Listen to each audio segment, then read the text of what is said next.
On May the 4th, I announced via Twitter that I would be releasing a video examining Evangelion on July 19th to celebrate End of Ava's 20th anniversary. While I sorta planned on being a day late, since, seriously, who cares about time zone? Japan's basically just America's bitch anyways. I kind of understood that this was a ridiculous, unachievable goal without dropping a metric tree ton of dates, given the project's massive size and my desire to release at least 2 large videos beforehand. As a consolation prize, I posted another stunt to my account, a works week of daily videos. Not too bad given the full month some have been doing, but when I started editing a detailed 27-minute video that Monday as my Wednesday the 19th centerpiece, I began to once again feel that knowing that I would fail, which I refused to believe. After all, here's where I would show the tweet that said I would put out an Ava video on the 19th, while explaining K-on's desire for you to forgive your mistakes. How was that supposed to be poetic if the video came out 2 days after End of Ava's 20th? But, as it became mathematically impossible for me to finish in time, I made a quick avant-garde meme in reference to the TV Ava's infamous conclusion, with hopes that my real video could then be my End of Ava. In the description, I made a quick apology and promised to extend my efforts through the weekend. In creating this video, though, I, like the unfeasibility of my analysis scheduling, fully realized something I had subconsciously known for a long time, that Ava is the master of masking mistakes. From its epic long shots, which simultaneously take animation cost-cutting to both financial and artistic extremes, to the insane end of the show itself, lacking the time to bring forth the original grand conception of conclusion. Instead, a more personal and cheap art piece was produced, using pencils and shitty marker drawings to highlight the fakeness, and indeed cheapness, of anime, from fan-servicey schlock to Ava itself, and empty black space to convey the ironic isolation of instrumentality which had joined all humanity into one. The episodes managed to be some of the medium's most impactful despite their limited resources. But despite the power they had, many fans were understandably upset about the vague conclusion, and so it would come that End of Ava would correct the show's mistakes. Cleverly, this is prevented from looking too much like an apology or self-serving rework.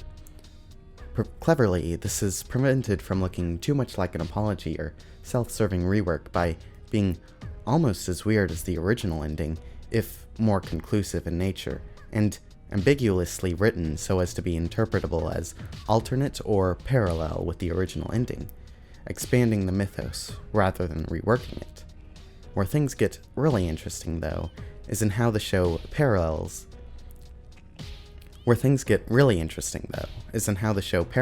Ideon, probably the work Evangelion takes the most from. It would end its TV run cut short with a rushed, loose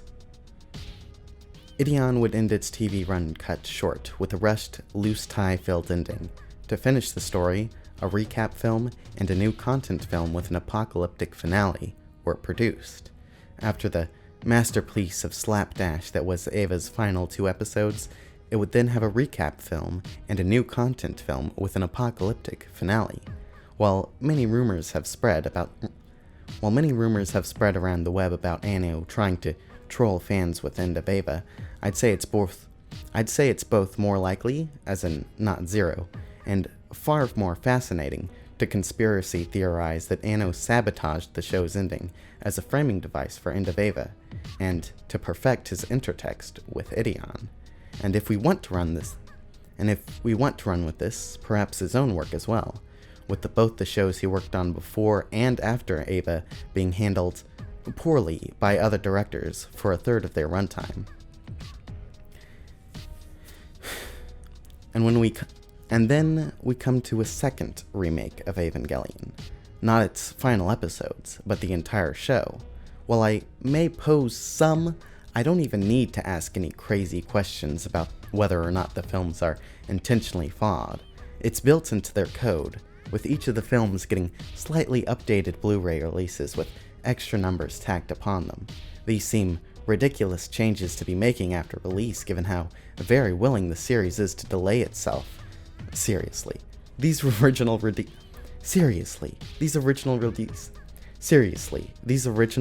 dates are ridiculous. 3.0 and 4.0 on the same day a year after 1.0, that was never going to happen, and they knew it. But the clincher here is a mission statement released before the films. A lot of this paper is just straight up lies. Rebuild is not a remake of Evangelion. Sure, it remakes the first 6 episodes, and you could argue that the second film is kind of an adaptation, but in terms of storyline, the 3.0 is almost completely removed from anything in the show, and it sure as hell isn't making Eva more accessible or easy to understand. And the film is blatantly aware of this. Just look at the title. The film is an intentional failure to correct the mistakes of Eva. There's even questionable tales of the film series starting to break down.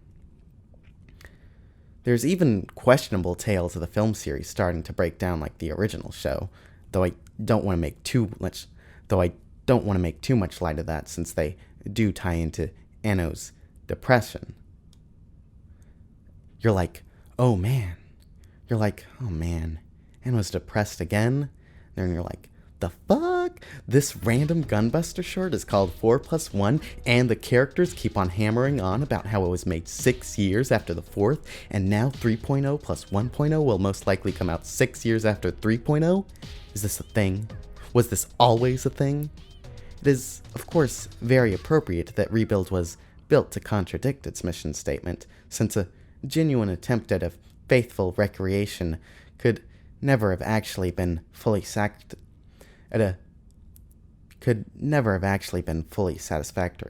And this acknowledgement of error's inevitability is, ironically, a key component of making the faults strip away. It's both humble and brave to weather through the embarrassing patches of one's work. Self-awareness is essential. Another thing I recently talked about is popular band Weezer, and they are the pinnacle of how not to be self-aware. After the initially nasty reviews for Pinkerton, Cuomo decided that it was shit and sick and diseased now, and went on to release a bunch of well-selling and critically panned commercial albums. But eventually, after the Pinkerton cult had infected the rest of music,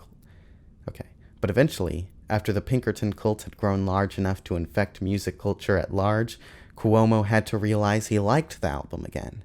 Then, after making a blatant comeback album which apologizes for their past commercial works, the band goes on record saying that all their albums are good for different reasons. Ratitude was just a little experiment trying out new styles.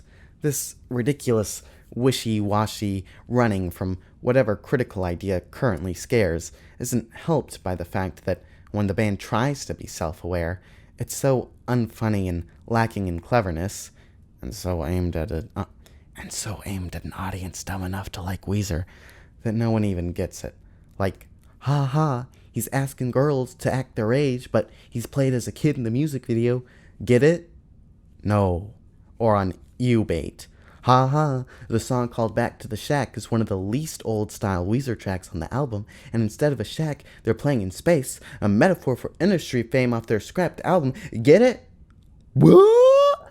Now, I'm gonna be completely honest. Even though I literally have a section in one of my latest videos decrying my mistakes, all this shit wasn't planned. No conspiracy here. I don't have any grand plan to create an artistic statement on the running down of Nadia and Indian, or artistic or life failures in general. If anything, once I saw my errors, I merely appropriated those themes of Eva in a vapid attempt to excuse myself. But what I do have is some modicum of writing talent. When I make a video like this, the first thing I do is get down a tone. When I make a video like this, the first thing I do is get down a tone. No one is confused by the fact that this is supposed to be a weird meta non-video, but even though that is more obvious, some of the connections simultaneously run deeper than anything Weezer has put out. It's kind of like using a double jump to simultaneously raise and lower the skill floors and ceilings of a game. At least until I lifted you up there myself. And look, I get it. I still have some explaining to do. I know there aren't 3 performances of the K-On! Girls in the school outfit, and instead 4. But seriously, one of them's like a minute long and completely pointless. Why is it there? This is just like Mugi. A fucking pointless extra character that just shouldn't be there. And it's this way with all these goddamn animes. The main character always has to fight 4 guys. Like, do the Japanese not know what the rule of 3s is? And it isn't like a rule of 4s either. The big national schools aren't 4 times 2. They're 3 times 2 plus 1. Ridiculous. Now, that's the other way to mask mistakes. Rather than the concession prize or serious examination, just make it a joke. Like this classic one where I mispronounce Nautica's name and use the fact that it has a no in it to chastise myself. Be careful with this technique though, because if it isn't funny or you're too wimpily self-deprecating, it just comes off as lame as hell. Like, I could have tried to cover up the part where I say hunging instead. Like I could have tried to cover up the part where I say hunging instead of hugging, but not only is it silly since I obviously know what hugging is, but any joke about like, I don't know, dicks are hung and sex is a hug or whatever would just be forced as all get out. I can't sit here and explain away all my failings, unfortunately. I can't sit here and explain away all my failings to look perfect, unfortunately. I have no idea where this seizure-inducing effect come from. I swear it looked fine in Premiere, but I guess I can't show you now because I moved and or deleted all my files. Yeah, really good job there. Nice one, buddy. You really did it. Boo, whoa, wow. Or, like, when I had to cut this completely wrong interpretation, you even see some students who keep wearing their uniform underneath the shirt. All shots with such students foregoing faces for that sick dehumanization effect. And it made this sentence make no sense. The exception to the shade throwing is none other than the shirt's creator, whose combo of HTT, collar, and darker sleeves serve as a beauty. Or when I fucked up my speaking rhythms here, so it sounds like the commas are wrongly placed, and even though both these sentences screw up similarly, they don't connect thematically at all. Or when I said Boo was pig and Boo Ta was a club, even though I called the K-On! Club K-On! Boo elsewhere in the video, like, obviously I know what Boo means, but I just really wanted to have club underneath the fool Boo Tur thing, because that feels really clever to me, like some cool collected shit, or the part where I hit a really awkward sort of transition and then just keep on hammering on and on and on and on forever. Forget that. Hey guys, back at you again from the bathroom. You know why I'm in the bathroom? Because I lie to bed right above where my parents lie. And they're asleep. And I wouldn't want to wake them up with any fucks and shits and ass and tits. Okay?